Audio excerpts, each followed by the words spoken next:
Big Panther Creek started off with about 1.5 to 2 miles of shallow slides. You're going down slides and you're ducking branches and getting smacked in the face and stuff like that.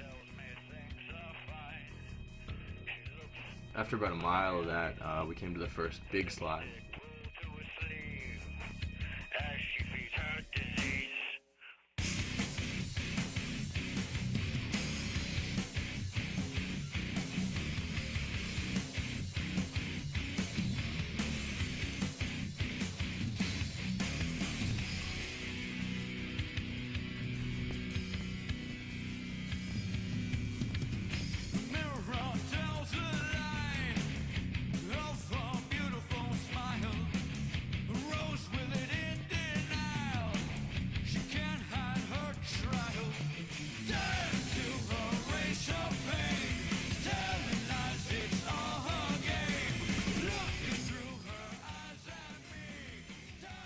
We eventually made our way to the falls.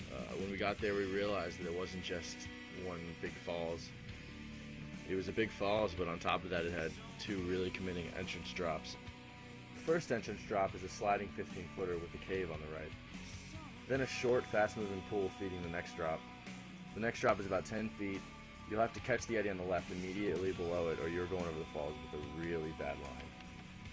Once you caught the eddy, you had to go from the left of the river to the right of the river to avoid the rocks at the bottom of the falls. After a lot of scouting, Heath Miller decided he wanted to run the drop.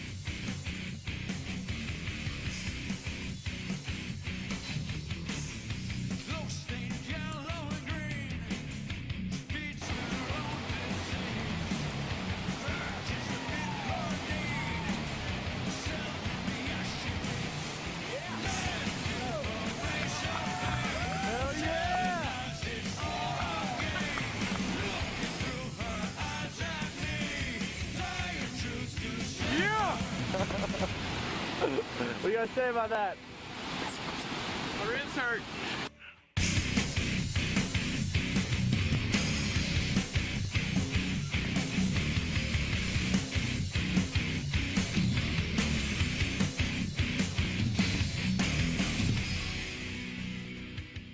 While we were at the falls, a torrential downpour started, which caused the river to flash flood on us.